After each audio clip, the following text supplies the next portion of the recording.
So thank you for a generous introduction. It's an extraordinary pleasure to welcome back to the JFK Junior Forum Eric Schmidt, our colleague and friend, for a discussion of Henry Kissinger and AI and the future. As you can see here, this picture of Eric and Henry,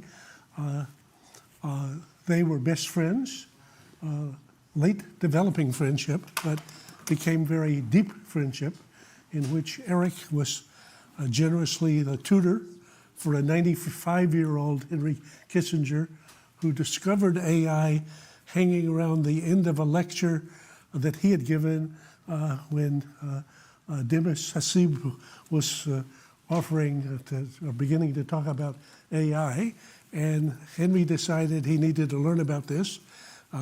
He called me up. I told him, Henry, forget about it. You don't have any background in science and technology. I told him, actually, you don't know the difference between a chip and a potato chip.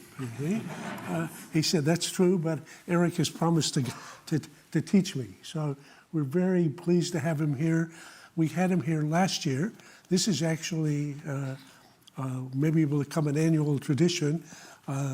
Henry passed 2 years ago last week. So he was 100 years old. To think of such an amazing life over that century. He was a person who made a huge difference in America's national security and the world, and made a huge difference in the lives of many, many people, some of whom began as his students, some who became as his tutors, and many others. So Eric has been introduced. I would just remind you a couple of things. I would say first that Eric was the chief executive who took Google from a cause to one of the great companies of the world. And that's a pretty amazing thing. Secondly, early on, he had identified AI as an arena of the future. And at Google, essentially bought up all the super talent in the world that he could find, including DeepMind, which was actually the company that then brought to Google Demis Hassib, who got the Nobel Prize last year for his work at Google on protein. Mustafa Suleyman, who's now running Microsoft's consumer AI, was another part of the acquisition, and many others. So the other thing to say about Eric and why it's such a pleasure to have him here is that if one tries to make any sense of all the claims that are being made about AI, most of the people who talk loudest are talking their own book.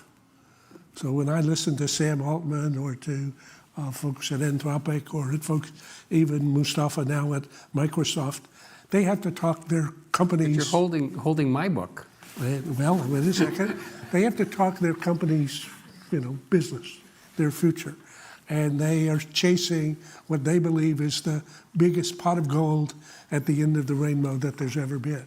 So it's pretty hard to tell what they actually think and what they're saying.